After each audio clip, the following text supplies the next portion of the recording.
Bom, pessoal, vamos dar continuidade aqui então à nossa aula, falando hoje sobre drogas vasoativas e vasodilatadores, certo? Então, assim, dentro das drogas sedativas, incluem reduzir a resistência à ventilação mecânica, tá?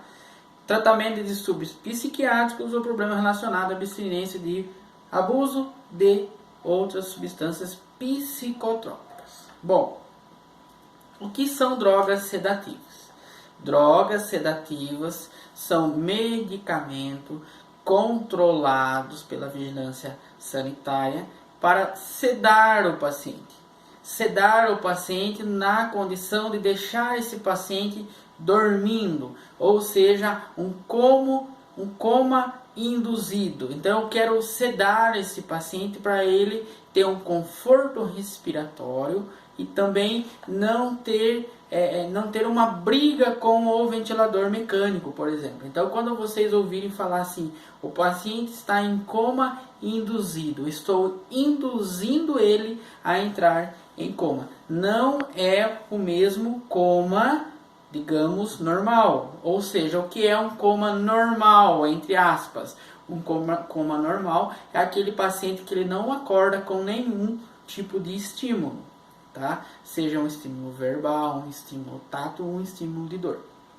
Então, o coma induzido é todo paciente que ele recebe uma medicação psicotrópica extremamente controlado para que ele entre em coma.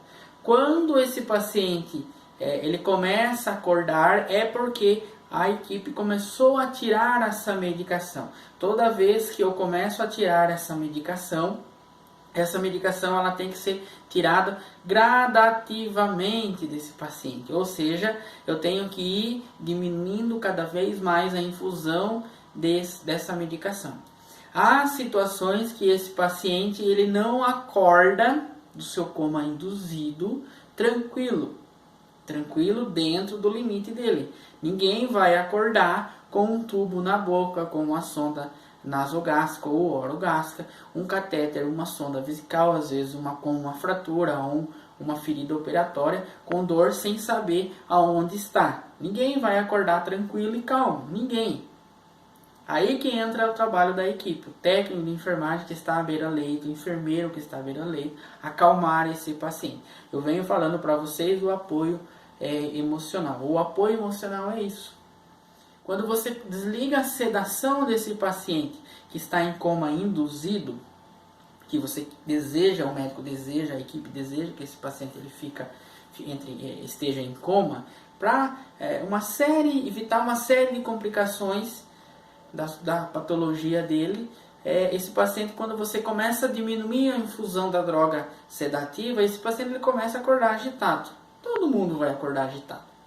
Se você sofre um trauma muito grande, você é sedado, você tem toda aquela questão de ser atendido pela equipe, passa para o pronto-socorro, faz exame, faz isso, faz aquilo, evolui com uma insuficiência respiratória, tem um tubo introduzido na sua traqueia para que você respire, tem um catéter venoso, tem uma sonda vesical, tem uma sonda na sua narina, você está lá restrito na cama, no leito, para que você não acorde, tire tudo. Tá? Quem que vai acordar calmo? Ninguém. Ninguém vai acordar tranquilo, ninguém. Então assim, quando esse paciente ele começa a esboçar um sinal de que ele está acordando, a equipe entra 300% em ação, porque eu tenho que acalmar esse paciente. Eu não posso manter esse paciente a vida toda sedado. Tá?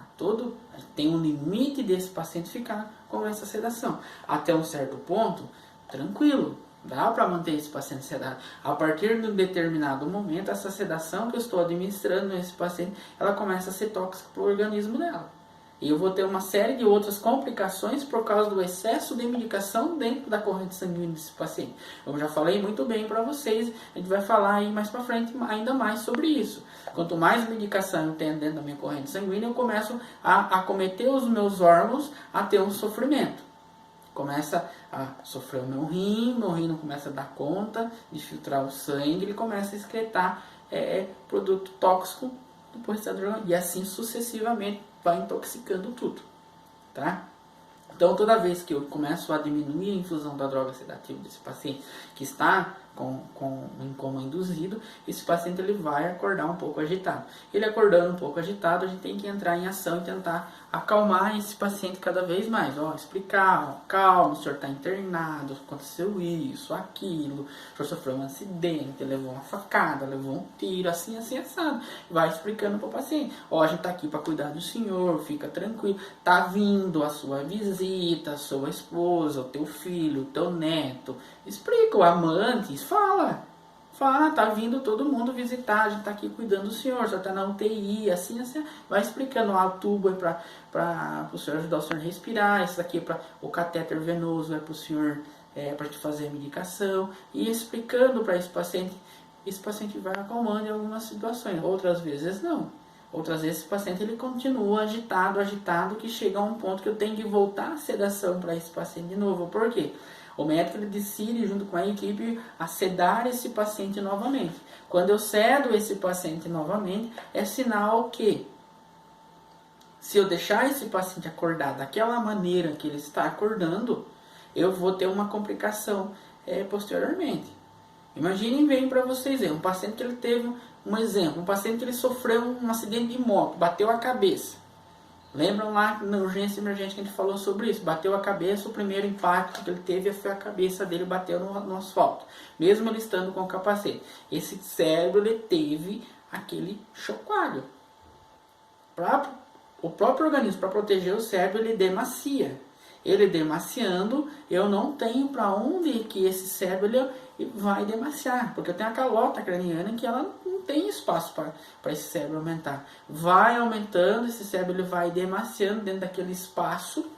Tá? Ele vai demaciando dentro daquele espaço, ele não tem para onde ele mais. Vai ter uma determinada pressão ali dentro, que é a pressão intracraniana. Certo? Para que essa pressão intracraniana ela não aumente, muitas vezes é necessário esse paciente que precisa de cirúrgico fazer uma descompressão cirúrgica. Fazer uma craniotomia descompressiva. Tá? Tirar uma parte da calota craniana desse paciente e deixar que esse cérebro ele demacie.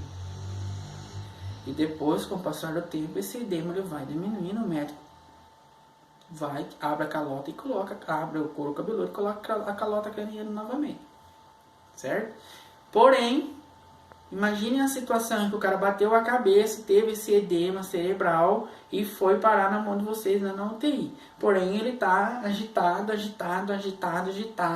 e de repente ele evolui com insuficiência respiratória, ele não consegue respirar. Porque o cérebro, a gente tem o controle do tronco respiratório no cérebro. Esse cérebro está sofrendo, ele diminui todo o reflexo respiratório. Então eu tenho que sedar esse paciente e colocar um tubo nesse paciente. Coloco um tubo orotraqueal nesse paciente para suprir essa necessidade respiratória dele.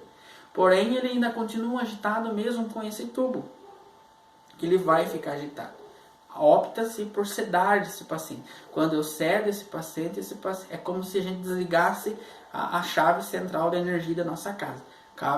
Acaba a energia, cortar a energia para todos os cômodos. Vai se desligando aos poucos todos os centros desse cérebro. Esse paciente ele acalma. Ele acalmando, a pressão arterial dele diminui, a frequência cardíaca dele diminui, a frequência respiratória dele diminui, tudo diminui. Se ele continuar agitado, tudo isso está aumentado. Quando tudo isso está aumentado, eu tenho um risco de ter sangramento. Todos os meus órgãos estão sofrendo porque está passando uma quantidade muito maior de sangue porque eu estou com uma frequência cardíaca muito alta.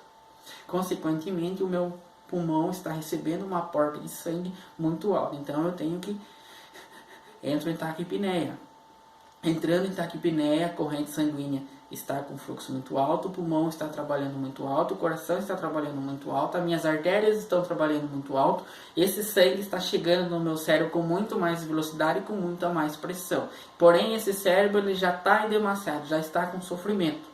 Se esse sangue está chegando ao meu cérebro com muito mais pressão e muito mais rápido, tem um risco do que um sangramento intracraniano. Sangrou, cirurgia, ou às vezes não dá para fazer cirurgia. Tá? Então veja bem a importância de eu manter esse paciente sedado, certo? Então, o coma induzido basicamente é isso, para manter esse paciente calmo, tranquilo. Tá?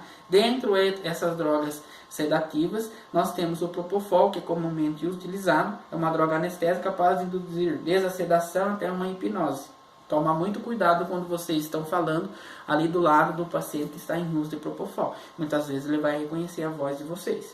Tá? O Pancurone, que é um curário mais empregado na UTI de curta duração, entre 40 e 60 minutos. Porém, o Pancurone ele é utilizado na nossa instituição simplesmente quando o paciente está em protocolo de morte cefálica. A gente vai falar isso daí mais para frente, se Deus quiser, na sala de aula.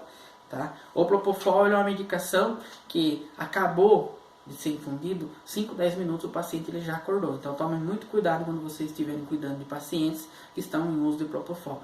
Essa medicação ela não pode acabar lá na bomba seringa. Acabou, já tem que estar uma outra pronta para ser instalada. Esse paciente ele acorda muito rápido.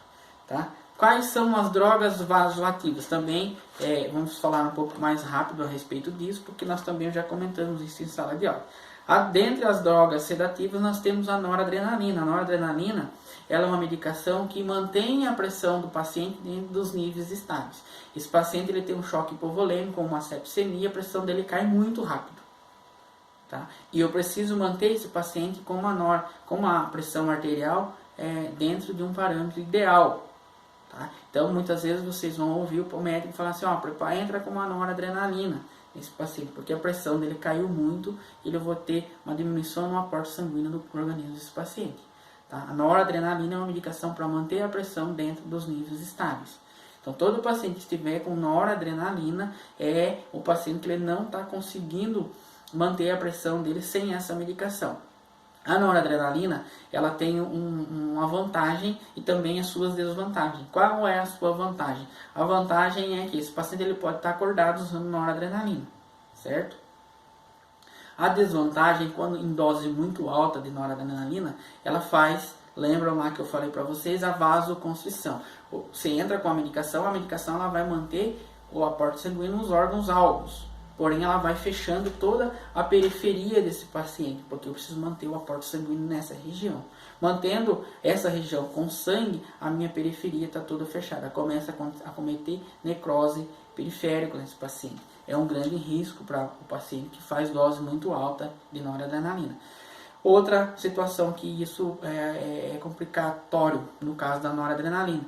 A medicação ela é autodestrutiva para os néfrons do rim. Segunda coisa, terceira questão, ela é uma medicação que ela diminui o peristaltismo intestinal desse paciente. Então, esse paciente que está com dose muito alta de noradrenalina, você tem que tomar muito cuidado, porque a alimentação, a dieta integral para esse paciente, ela tem que ser reduzida, porque o intestino ele não tem a peristalse. Então, ele diminui também o aporte sanguíneo no mesentérico desse paciente e tem um risco de necrose intestinal nesse paciente, tá? Temos a dobutamina, que a dobutamina ela faz ao contrário da noradrenalina. A noradrenalina ela faz a vasoconstrição para manter o aporte sanguíneo nos órgãos alvos, e a dobutamina ela faz com que crie outros meios para que esse sangue chegue na periferia desse paciente. Ou seja, a noradrenalina em dose muito alta, ela faz vasoconstrição da periferia, começa a faltar sangue na ponta dos dedos desse paciente. Tá? Porém, eu preciso manter os órgãos alvos com um aporte sanguíneo. A dobutamina, por sua vez, ela faz com que esse sangue chegue na periferia. Entenderam? Então, assim, esse paciente, se usa uma noradrenalina para manter a pressão arterial dele, porém, como consequência, essa periferia ela fica toda fechada. Aí eu tenho que entrar com uma outra medicação para abrir a periferia, abrir esse vaso sanguíneo. Digamos, tentar enganar a noradrenalina para que o sangue chegue até as células. Senão essas células lá vão morrer por não ter um aporte de oxigênio lá e acaba entrando necrose. Tá? Então, assim, a gente trabalha meio termo. Por isso que é unidade de terapia intensiva. Tem que estar de olho nesse paciente 24 horas e todo o tempo. Tá? As infusões devem ser administradas preferivelmente através de uma veia central. Cuidados com necrose e escaras no local da injeção intravenosa. Devem ser prevenidos, evitando o extravasamento da droga. A infusão deve ser efetuada em veia de grosso calibre e a localização deve estar alterada, no mínimo em altas doses, e por tempo prolongado pode provocar graves lesões renais cutâneas e mesmo cardíaca devido a vasoconstrição periférica. Uma situação que eu vou colocar para vocês. A noradrenalina ela pode ser infundida em veia periférica? Pode. Pode. Desde que seja providenciado um acesso venoso central para esse paciente o mais rápido possível. O paciente deu entrada para vocês com choque hipovolêmico lá dentro da UTI, porém passou pelo pronto-socorro, o médico do pronto-socorro ele não providenciou um acesso venoso central para esse paciente. Então cobra do plantonista, doutor, vamos passar um acesso central nesse paciente? Porque ele está com uma noradrenalina periférica. Essa noradrenalina periférica, ela está errada. Não, ela pode ser infundida periférica desde que tenha um acesso calibroso. Posteriormente, eu tenho que providenciar um acesso venoso central o mais rápido possível para esse paciente. Outra questão, a noradrenalina ela não deve ser administrada com outra medicação. Tá? Tem que ser a via só para noradrenalina. Geralmente a gente utiliza um catéter duplo lumen, que são duas vias. Uma via vai ficar só para noradrenalina e a outra via para outras medicações que eu já mostrei para vocês. O catéter duplo lumen também em estágio, vocês viram lá na nossa UTI, o paciente com uso de noradrenalina, dobutamina, com uso de catéter duplo lumen e também de triplo lumen, no caso dos pacientes em hemodiálise que nós visitamos lá. Tá? A adrenalina, a noradrenalina é uma coisa, a adrenalina é uma outra composição. A noradrenalina ela é uma dose, a sua composição ela é um pouco mais menor. Já a adrenalina ela é uma medicação numa ampola menor com uma dose muito maior. Então a gente tem a noradrenalina uma ampola maior com uma dose menor e a adrenalina uma ampola menor com uma dose maior, ao contrário, tá? Então a adrenalina ela é um hormônio endógeno largamente produzido pela suprarrenal. Então todos nós temos a produção de adrenalina. No momento que você leva um susto, seu coração ele você tem um ataque cardíaco. Ataque cardíaco é consequência da noradrenalina que o seu organismo liberou dentro da sua corrente sanguínea. Por isso que você tem muitas vezes aquele ataque cardíaco, aquele ataque apneia e tudo mais, tá? A noradrenalina, a adrenalina, ela é utilizada somente em situações de parada cardiorrespiratória. Vocês viram na urgência e emergência a utilização de adrenalina. Tá? O que mais que podemos falar aqui dentro das drogas vasoativas e vasodilatadoras? A falência circulatória aguda possui múltiplas etiologias, porém os mecanismos determinantes são a diminuição do volume circulante, a diminuição do débito cardíaco e a diminuição da resistência vascular periférica. Em questão de uso de dobutamina, dopamina, noradrenalina, em uso contínuo, essas medicações, ela não pode ser parada a infusão dela. Acabou lá a noradrenalina, vou desligar a bomba, não. Exemplo, o paciente ele está recebendo uma dosagem de 20 ml hora. A diminuição dessa dosagem de 20 ml hora, ela tem que ser de 2 em 2. De 20 eu tenho que diminuir para 18 se a pressão estiver estável ou se estiver muito alta, de 18 para 16, de 16 para 14, de 14 para 12 e assim por diante. Quem determina isso? Ou a equipe. A equipe que eu digo é o enfermeiro, o médico e vocês. Vocês estão na beira-leite, se o paciente está, por exemplo, com uma noradrenalina a 20 ml por hora, porém ele está com uma pressão de 150 por 96. Qual que é a pressão arterial média que o médico deseja? Se o paciente, eu quero uma pressão arterial média 80. Vocês vão questionar o médico. Doutor, a pressão de fulano está 196 por 96 milímetros de mercúrio. Está com 20 ml de noradrenalina. Ele vai avaliar e vai falar, diminua 2 pontos da infusão da noradrenalina. Vocês vão diminuir essa infusão para 18 ml hora e assim sucessivamente, se a pressão arterial estiver mantendo alta no caso desse paciente. Da mesma forma que a pressão alta, eu tenho que diminuir a infusão da noradrenalina, assim eu também tenho que fazer quando esse paciente está com uma pressão muito baixa. Eu tenho que aumentar a infusão de noradrenalina desse paciente. Muitas vezes a noradrenalina com uma dosagem acima de 40 ml por hora, a gente já faz dobra essa quantidade. Tá? Dobra a quantidade, numa dose normal, a noradrenalina, ela está dentro do soro fisiológico com 4 ampolas. Na dosagem dobrada ou concentrada, são 8 ampolas dentro do soro glicosado. Tá? Vou passar essa dosagem para vocês também, bem certinho, especificado no trabalho que eu irei passar para vocês, como que faz essa dosagem, tá? Situações que nós temos que tomar cuidado. Acabou a infusão, eu tenho que estar com uma outra infusão preparada para continuar administrando esse paciente. Eu não posso esperar na adrenalina acabar, daí que eu vou lá correr preparar outra medicação. Não. Toda medicação ela tem uma validade de 24 horas após a aberta, após a infusão desse paciente, especificamente a noradrenalina. Certo? Então acabou, tá no final da infusão da noradrenalina, vou deixar a outra preparada, que assim que terminar eu só vou lá e troco. Tá? Então muita atenção, muito cuidado em infusão de sedação e de noradrenalina, medicação para estabilizar a pressão. Nenhum nem outro eu posso esperar terminar para daí eu preparar novamente. Tá? Então assim, coma induzido. Coma induzido é todo aquele paciente que está recebendo uma medicação para ficar em coma, tá?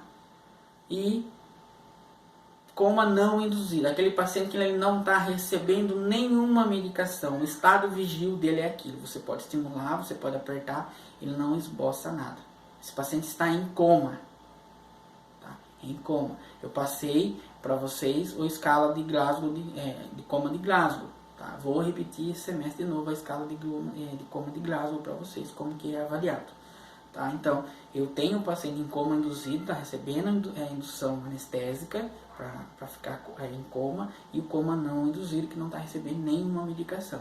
Também temos a situação da noradrenalina, que é para estabilizar a pressão desse paciente, que são as vasodilatadoras. A dobutamina, que nem eu falei para vocês, que é a medicação para criar outros meios para chegar o sangue na periferia desse paciente. Certo, pessoal? A próxima aula vai ser sobre intubação e extubação orotraqueal.